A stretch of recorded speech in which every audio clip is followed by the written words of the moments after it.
Irmãos, vamos abrir as nossas Bíblias. Será, eu creio, uma meditação rápida, no máximo aí 30 minutos.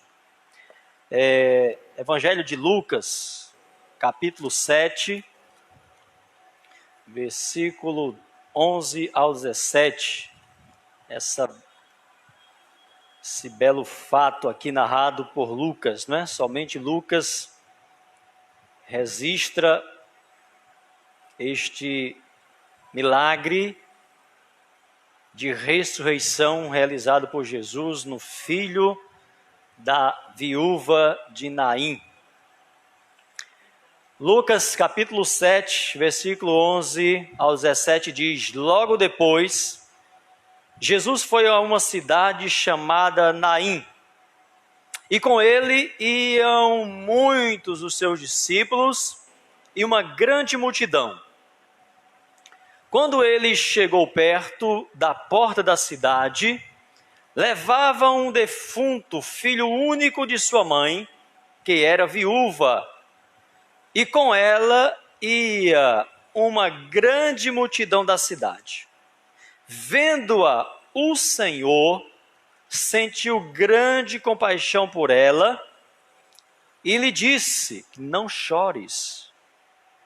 Chegando-se, tocou o esquife e, parando os que o levavam, disse: Jovem, a ti te digo, levanta-te. O defunto assentou-se e começou a falar, e Jesus o entregou à mãe dele. De todos se apoderou o temor, e glorificavam a Deus, dizendo: Um grande profeta se levantou entre nós, e Deus visitou o seu povo. Correu dele esta fama por toda a Judéia e por toda a região circunvizinha. Amém? Vamos orar. Senhor, muito obrigado, Pai, por esse texto tão precioso que o teu servo Lucas, o médico amado, registrou, Senhor Deus, nessa sua narrativa feita com tanto zelo, com tanta minuciosidade, para trazer para nós, ó Deus, essas verdades preciosas que esse texto sagrado nos aponta nesse momento. E pedimos, ó Deus, que o teu Santo Espírito ilumine-nos nesse momento e fale aos nossos corações através desta mensagem, deste fato, Deus, desse milagre tão expressivo, não somente por conta deste jovem ter voltado à vida, mas por tudo que está em torno, ó Deus, desse agir de compaixão, de graça e misericórdia do Senhor na vida desta pobre mulher, desta viúva. Nós oramos e pedimos a tua graça em nome de Jesus. Amém. Meus amados irmãos, Lucas, ele tem uma maneira muito especial de transmitir a sua narrativa concernente aos milagres, às realizações de Jesus. E não é por acaso, se você ler no início do Evangelho de Lucas, você vai perceber um homem que faz uma investigação, né, como ele diz no versículo 3, pareceu-me bem também conveniente escrevê-lo a ti, ó excelentíssimo Teófilo, por sua ordem, havendo já informado minuciosamente de tudo, desde o princípio, para que tenhas a plena certeza das coisas que fostes ensinado. Então, Lucas, ele fez uma investigação, um estudo minucioso dos fatos relacionados à pessoa de Jesus, desde o seu nascimento até os milagres que ele realizou, bem como também a sua morte. O versículo diz que logo depois Jesus foi a uma cidade chamada Naim. Jesus estava vindo de Cafarnaum, onde ele tinha realizado um milagre extraordinário com um filho, com um servo do centurião, que manda seus empregados em busca de Jesus, e considerando tamanha autoridade de Jesus e tamanha a sua indignidade, de ter Jesus adentrando debaixo do seu teto, diz: Senhor, não precisa o Senhor nem vir à minha casa. Se o Senhor der uma ordem, tão somente o Senhor falar: esteja curado o servo do centurião, eu creio, Senhor, que a tua ordem será obedecida pelos poderes eternos. E assim aconteceu a cura. Mas, meus irmãos, o que nos chama a atenção nesta ida de Jesus à cidade de Naim, tem algumas coisas que nos chamam a atenção. A primeira é que Jesus está em Cafarnaum.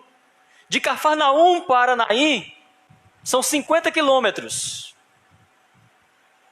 Recentemente, estava lendo, já com toda a pavimentação da estrada, da condução até lá, quiseram fazer essa trajetória nos dias de hoje, recentemente, e duraram 11 horas de caminhada, com toda tranquilidade, com todo um aparato que se podia ter.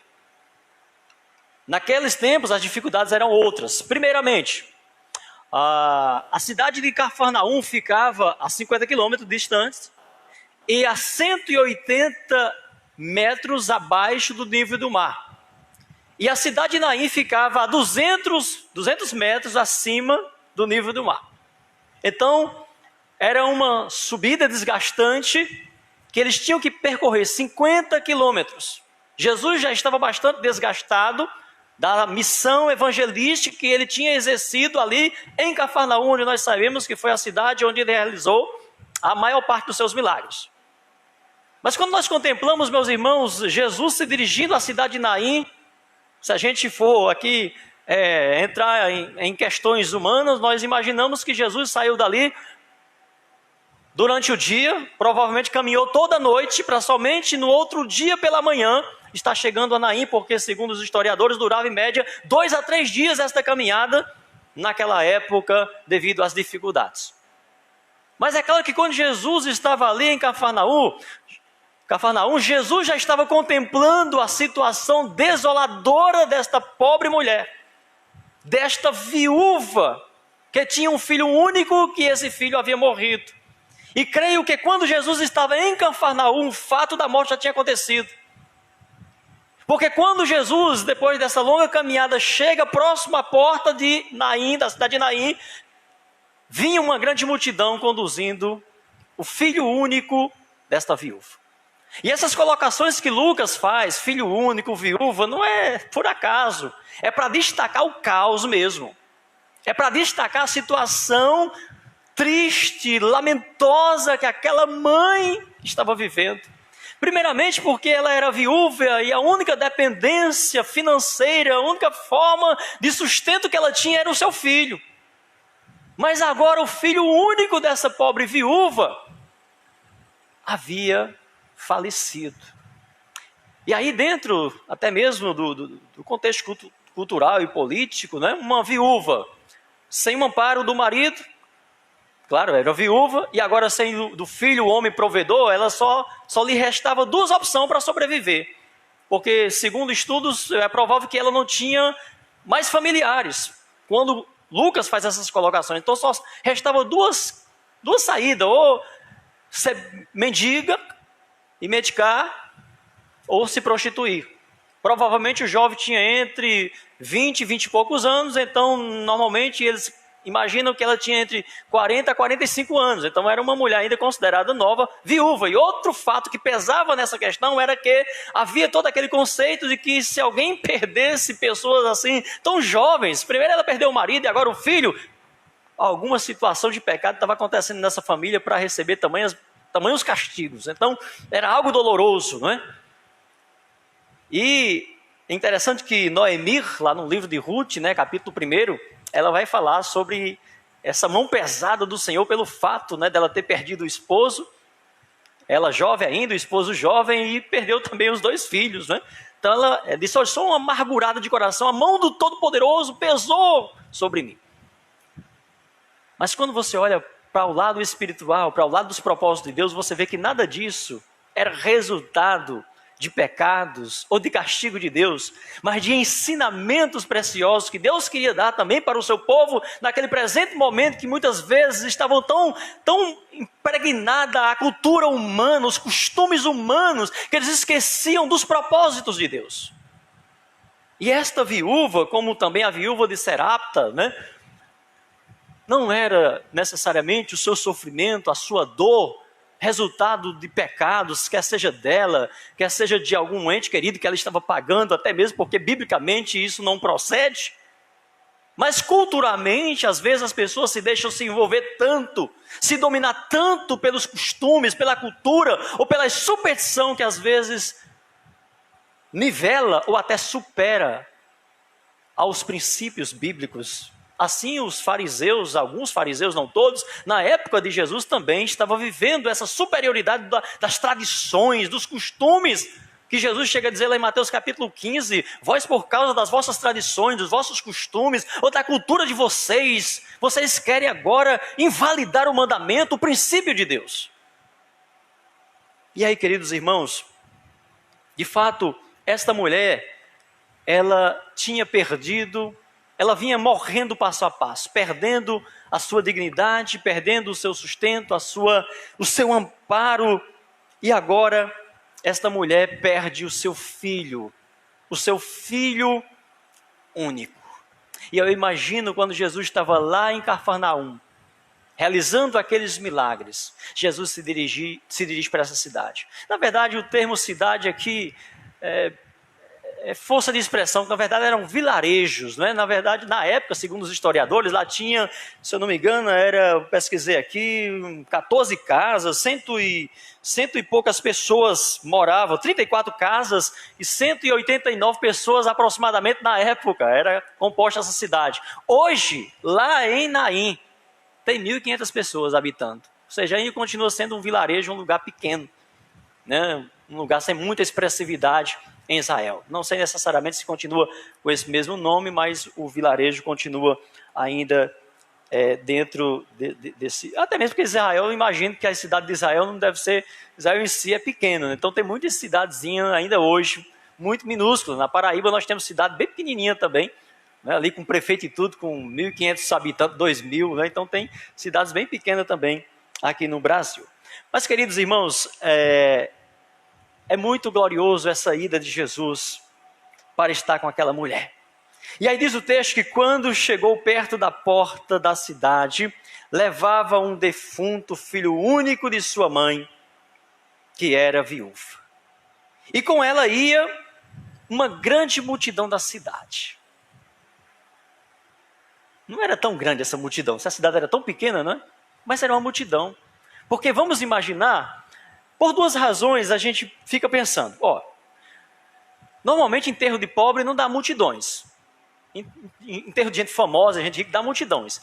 Mas uma cidade desse tamanho, conhecendo o sofrimento, a dor daquela mulher, com certeza, quando o Lucas destaca que uma grande multidão ia com ela, porque todo aquele vilarejo, vamos imaginar, todas aquelas 200 pessoas, realmente geram uma multidão de pessoas para aquela época, está conduzindo ali, chorando com aquela mãe, que lamentava um choro sufocante, um choro talvez desesperador. Então essa grande multidão, ela estava, eu creio que em parte, sofrendo por conta da dor que aquela mulher estava sofrendo, sentindo naquele momento, mas penso também lamentando o futuro daquela pobre mulher, porque as pessoas naquela época, praticamente cada qual trabalhava somente para poder garantir o seu sustento. E normalmente esse trabalho pesado de garantir o sustento era resultado da força do braço do homem. E agora esta mulher estava ali nesse desespero, nessa situação. Então aquela multidão que estava conduzindo ali a morte. A morte, creio, não somente daquela criança, né? Daquele jovem que ia ser sepultado, mas também ao mesmo tempo a morte da dignidade, a morte da alegria, do sentido da vida para aquela mulher. Podemos dizer, meus irmãos, que dentro de uma visão humana, realmente aquela mulher perdeu a sua vida. Ela perdeu o sentido de viver, Enfim, ela não ia mais ter referência nenhuma, porque o que referenciava aquela mulher era quando olhavam para a sua casa e contemplavam ali o seu filho, já que ela não tinha mais marido. Mas ali também diz o texto sagrado que uma grande multidão subiu de Cafarnaum. Jesus e os seus discípulos. Penso que os discípulos, não entendendo muito o que estava acontecendo, por que Jesus estava tão apressado, por que ele queria chegar tão rápido, sem descanso, até Cafarnaum. E a gente fica pensando, irmãos, quando imagina hoje dentro da nossa realidade. Puxa, mas por que ele não impediu que o menino morresse? Ele não é Deus. Quando ele estava em Cafarnaum, ele não estava contemplando a aflição lá da pobre viúva, sei lá, tentando ali medicar o seu filho, fazer algum remédio, algum chá para ver se o menino morria. Por que ele deixou o menino morrer? Irmãos, essa pergunta do porquê deixar alguém morrer, olha, dentro da nossa realidade humana, não é uma pergunta sábia, sabe? Não é. Por que deixou o menino morrer? Por que deixou as pessoas morrerem? E Deus vai contraditar, vai ser contra a sua própria palavra, o seu próprio princípio estabelecido da morte, do salário, do resultado do pecado. Então Deus não está agora, todo o tempo, controlando quem vive e quem morre. Não há necessariamente esse controle. Olha, hoje você vai morrer, você vai viver. Não há esse controle necessariamente. Nós sabemos muito bem que quando nós estamos diante de Deus, orando e clamando, sim, Deus pode reverter uma situação mediante o seu propósito. Mas nem sempre acontece assim. Nem sempre acontece assim. É interessante que a Bíblia diz, através de Salomão, que há justos que morrem novo e há ímpios que prolongam os seus dias. Há justos que morrem com poucos anos e há ímpios que prolongam os seus dias. É verdade? É verdade. É por isso, meus irmãos, que o sentido da vida, o valor da vida, não está necessariamente no tempo de longevidade que eu tenho aqui. Se eu vivo 80, 90, 100 anos ou 20 anos. Na verdade, a vida, ela passa a ter sentido, ela passa a existir na sua essência, na sua totalidade, quando eu reconheço quem é a vida. E aqui nós contemplamos a vida. Quando Jesus chega ali e toca no esquife, como que ele está dizendo assim, olha, ao tocar ele estava assumindo para si a morte e dando ali a vida. De fato, morte alguma, inércia alguma tem poder contra o poder de Deus, contra o poder de Jesus. E por isso que a ressurreição dos mortos é tão real, é tão simples de crer quanto olhar para uma mulher grávida e falar, ela vai dar à luz, vai nascer uma criança aí. A ressurreição, a vida após a morte, após o cessar dessa matéria, desse fôlego passageiro, vai dar lugar a uma ressurreição. Aquele jovem, na verdade, vamos pensar assim, ele não ressuscitou, ele voltou à vida ali. Ele vai ressuscitar. Ele voltou à vida. Ou seja, era um cadáver que estava ali sendo conduzido, mas aquele jovem voltou a morrer novamente, assim como Lázaro. Assim como Lázaro. Ninguém ressuscita. É tão interessante essa questão, né? Porque a gente às vezes até imagina, né? Que as duas testemunhas sejam exatamente as duas pessoas que não morreram. Ou seja, que foram arrebatados sem experimentar a morte. Ou seja, a morte é uma realidade, é um cumprimento tão forte na vida do humano que todos têm que experimentá-la. Todos têm que receber o salário do pecado, que é a morte. E os dois únicos homens na Bíblia, né, que nós sabemos que não experimentou a morte, Elias, que foi, né, arrebatado lá na carruagem, e o Enoque. Que Moisés morreu. Hein? Alguém fala, Moisés morreu, gente. Está lá na Bíblia, Moisés foi levado lá para o monte por Deus e morreu. A questão do corpo de Moisés não ter sido encontrado é uma outra questão, não significa que ele foi arrebatado.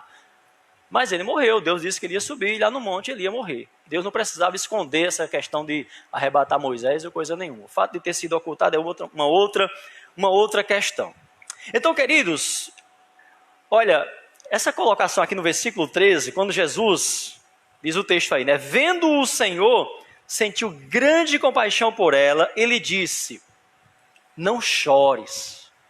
Ora, nós chegamos para alguém que está chorando a dor da perda de um filho, naquele momento, e vamos falar isso, irmão? Oh, não chore não chore. Mas Jesus tinha autoridade para chegar, porque essa palavra de Jesus, não chore, não é simplesmente para ela cessar a questão das lágrimas. Não é somente para ela imediatamente enxergar que tudo está bem, que tudo vai voltar ao normal. Jesus sabia que aquela vida não voltaria realmente ao normal dentro das circunstâncias, do contexto em que aquela pobre mulher vivia. Mas quando Jesus externa esta palavra, não chore, Jesus, de forma profunda e comovente, ele quer externar até mesmo as nossas fraquezas humanas. Tão profundo, Jesus se deixou ser humano naquele momento, como ele se deixou ser tão profundo humano no ato da comoção ali dos que choravam por Lázaro, que Jesus chora também, se emociona e chora. Nesse momento, como que alguém que chega humanamente falando e vendo tanta dor, tanto sofrimento, tanta desolação, que você fica humanamente falando sem palavras, meu Deus, o que é que eu faço para consolar essa mulher? Então esse não chore é muito mais do que uma palavra de pedir para que ela se console.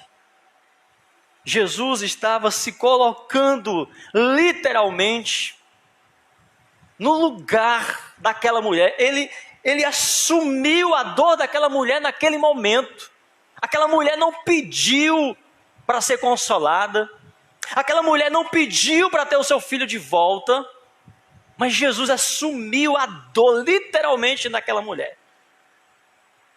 Jesus fez naquele momento ali, irmãos, o que literalmente ele faria um pouco depois, quando ele fosse entregue para ser crucificado lá na cruz.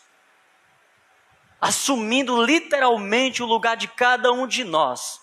E olhando para nós da cruz com toda dor e sofrimento, mesmo diante do brado que ele deu, Deus meu, por que me desamparastes? Ele poder olhar para nós diante da dor e dizer, olha, não chores, há esperança para você.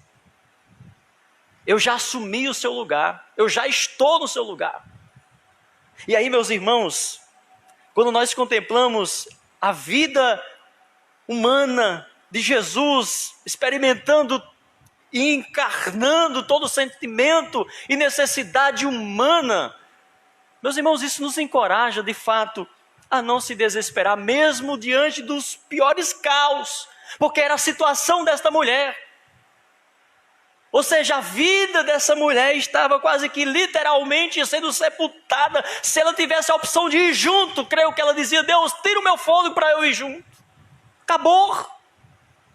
Mas Jesus está com esta palavra, não chores aqui, não direcionando necessariamente para aquela mulher dentro daquelas circunstâncias, mas creio que contemplando situações que muitas vezes nós choramos e choramos e choramos, e o choro talvez não seja a parte mais necessária naquele momento.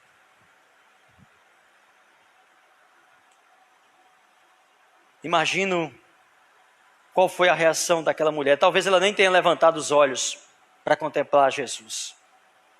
E foi diante daquela falta de reação, aquela mulher poderia ser, naquele momento, a mulher mais incrédula, mais cheia de dúvida com relação a Jesus. Isso não impediria naquele momento. Porque o que aconteceu foi ato da compaixão, da misericórdia de Deus. Chegando-se, tocou o esquife, e parando o que os levavam, disse.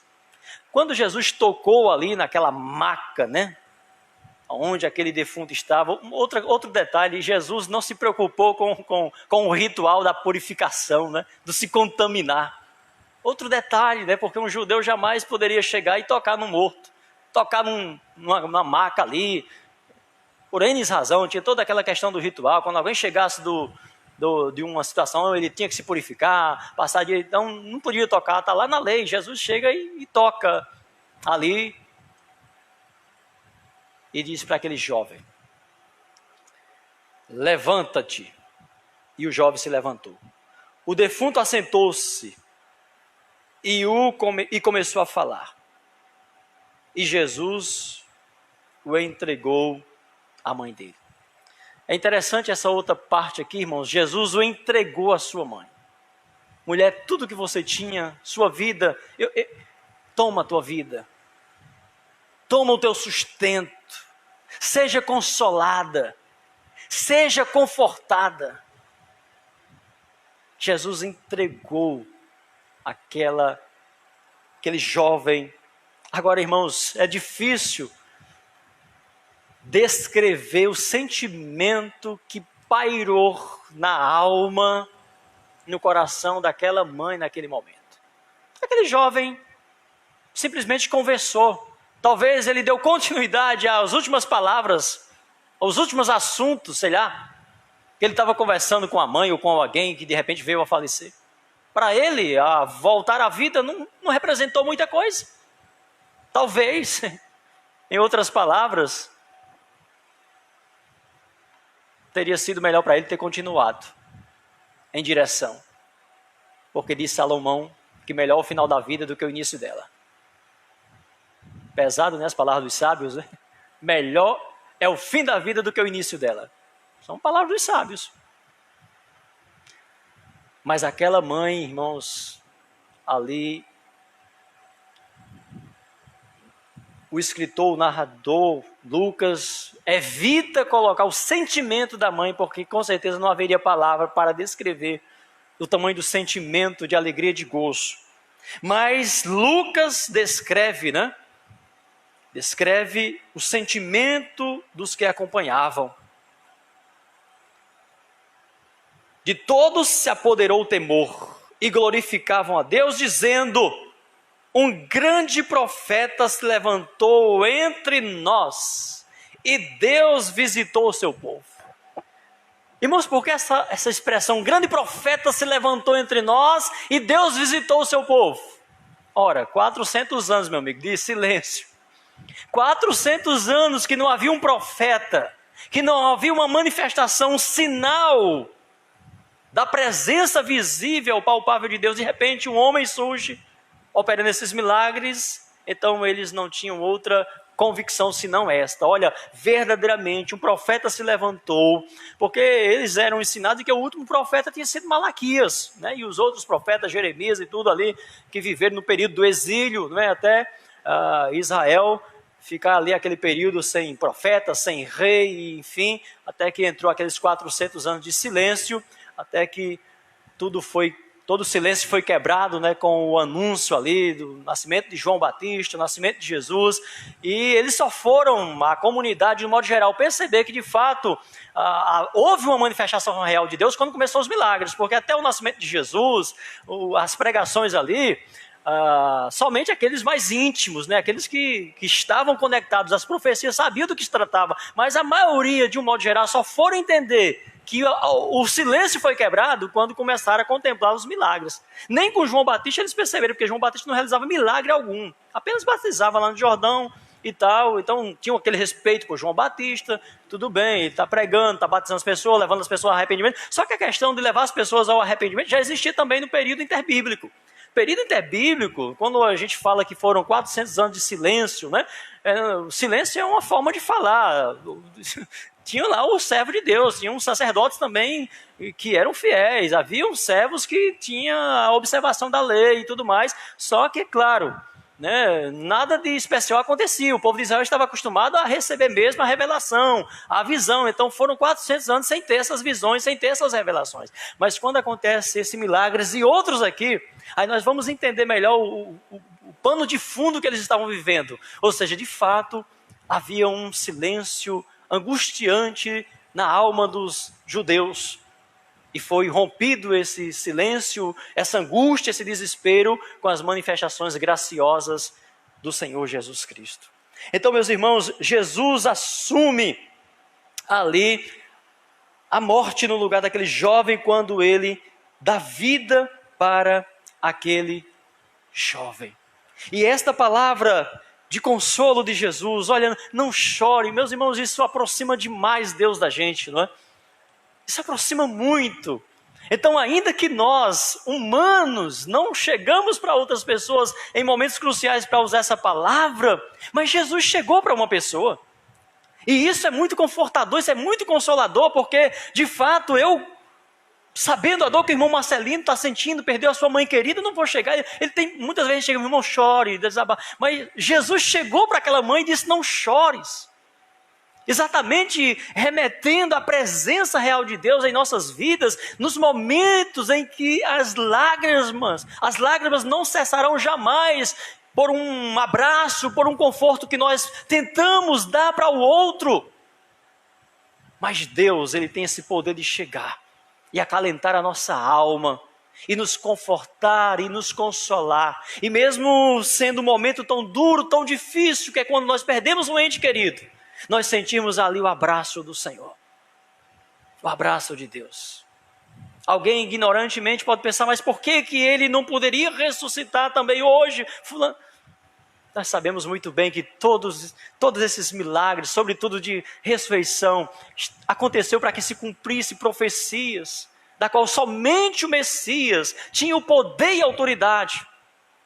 Então qualquer pessoa hoje que faça propaganda de que fulano tal estava morto e que orou, e nesse sentido é muito, muito, muito digno de desconfiança. Não que nosso Deus não possa, nosso Deus é o mesmo ontem e hoje e será eternamente. Não digo com isso que em momentos, se Deus quisesse operar, mas esse se Deus quiser, a gente coloca exatamente porque não é o sentido hoje. O sentido hoje é nós lermos as Escrituras e aprender com as Escrituras que Jesus Cristo, que esteve presente naquela cidade minúscula, com um número tão pequeno de pessoas, Ele considerava aquelas pessoas como importantes. E creio que naquela cidade só tinha pessoas simples, pessoas pobres, mas Jesus, movido de compaixão, anda 2 dias, entrando na noite, para poder chegar ali a tempo. E é interessante que quando ele está se aproximando da porta da cidade, né? Cidades, os irmãos sabem, eram todas, né, na maioria muradas, e tinha apenas uma porta de entrada. Imagina quando Jesus ia com seus discípulos ali, uma multidão seguindo, cansado, ofegantes, lá vinha outra multidão. Então, imagino, né, o encontro das 2 multidões, a multidão que conduzia à morte e a multidão que conduzia à vida. E o fantástico, de glorioso que nós contemplamos ali é o quê?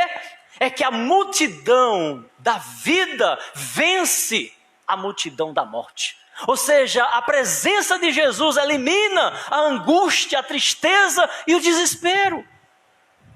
E é o que Ele quer fazer hoje, é a mesma coisa. Mesmo que o caos esteja acontecendo na sua vida, mesmo que você esteja profundamente entristecido e angustiado, Ele pode hoje confortar a sua vida. Ele pode consolar o seu coração. E de uma maneira que só Ele sabe falar, nós não sabemos. Ele pode dizer para você nesse momento, não chores. Coisa que se eu dissesse você não iria entender. Talvez você dissesse, você não sabe a dor que eu estou sentindo. De fato, esse sentimento, ele é incomparável.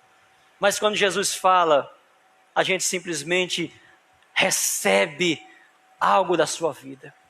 Jesus não contemplou a dor daquela viúva de longe. Jesus não ficou a 50 quilômetros de distante lá em Cafarnaum, contemplando o sofrimento daquela mulher. Isso prova, meus irmãos, que quando nós estamos gemendo, isso prova que quando nós estamos com algum problema, com alguma dor, com alguma tristeza, Deus não olha de longe, Deus chega perto, Deus chega junto. E por isso que a Bíblia diz que Deus prova o seu próprio amor para conosco, em que Cristo morreu por nós, sendo nós ainda pecadores. Deus se fez homem e habitou entre nós, cheio de graça de verdade, através da pessoa santa de nosso Senhor Jesus Cristo. Então podemos dizer, com toda expressão categórica da nossa alma, Jesus Cristo é o mesmo ontem, hoje e será eternamente. Então Ele consola, Ele conforta, Ele ajuda, Ele dá força, Ele dá ânimo, Ele dá esperança.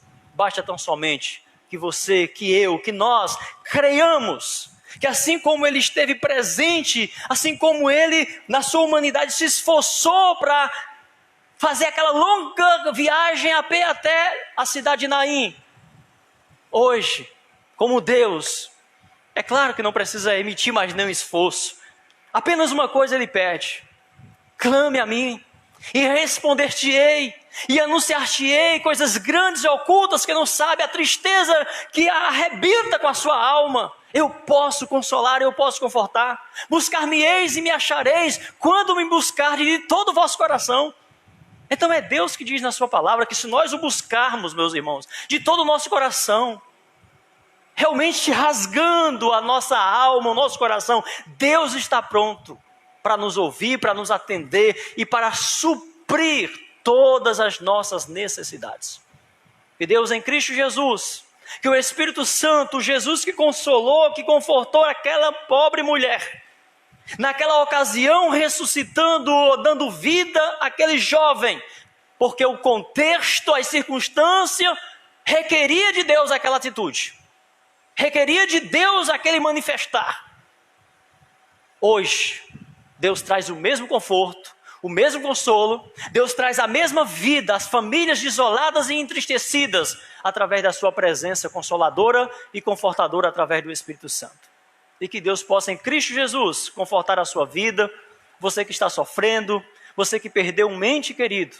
Nós vamos orar por você nesse momento, pela sua família, mesmo sem eu lhe conhecer, mesmo sem você me conhecer, mas de repente você escuta essa mensagem e saiba que o Espírito Santo de Deus, independente de fé, independente de religião, independente do Espírito Santo habitar no ser humano, ele conforta, ele consola, porque o Espírito Santo tem uma ação interna e tem uma ação externa. Assim como no Antigo Testamento, antes do Espírito ser derramado sobre toda a terra, ele habitava em homens para obras ou para momentos especiais.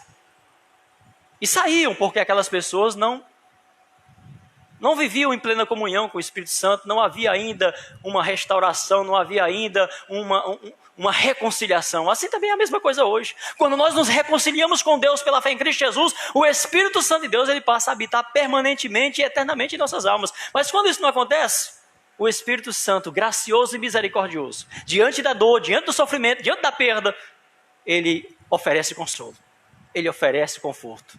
Esse é o Deus gracioso, esse é o Deus misericordioso, que não nega a sua misericórdia, que não nega a sua compaixão, mesmo quando nós damos as costas para ele. Vamos ficar de pé, irmãos, vamos orar? Ó Deus querido, Deus santo, em nome de Jesus, te agradecemos pela tua palavra, porque ela é viva, Senhor, porque ela é santa, porque ela é eficaz. E nesse momento, Pai, à luz da tua palavra, à luz desse fato narrado por Lucas, dessa dor, dessa tristeza de alma, dessa pobre viúva sem nome, Senhor, como eram tantas viúvas naquela época, que simplesmente era conhecida por viúvas, não tinha seu nome revelado. Mas, ó Deus, o Senhor contemplava e conhecia cada dor que ali se passava dentro daquele contexto cultural, como também conhece a nossa dor e o nosso sofrimento dentro do nosso atual contexto. E nesse momento eu sei, Pai, que há muitas viúvas desamparadas no sentido de conforto, de consolo, de amparo, de cuidado, de atenção. Talvez algumas estejam rodeadas de gente, de pessoas, mas talvez está indiferente ali, Senhor. Ó Deus, que o teu Santo Espírito, nesse momento de dor, de sofrimento, de angústia, possa confortar essas famílias que estão sofrendo, ajudar a esses que estão desamparados, ó Deus, e vivendo à margem nessa sociedade tão cheia de contraditórios, Senhor Deus, com tanta riqueza e ao mesmo tempo com tanta pobreza e miséria. Que o Senhor tenha misericórdia, que o teu santo evangelho possa alcançar as pessoas para que elas possam receber a vida eterna, a vida que verdadeiramente faz sentido de se viver pouco ou muito enquanto aqui estamos passando esse tempo. Assim nós rogamos, Pai, a tua bênção, o teu conforto, a tua ajuda, a tua graça, a tua misericórdia sobre todos que sofrem neste momento, que receba, Pai, o teu conforto, o teu consolo e o teu ânimo. Assim fazemos esta oração, crendo em nome de Jesus. Amém.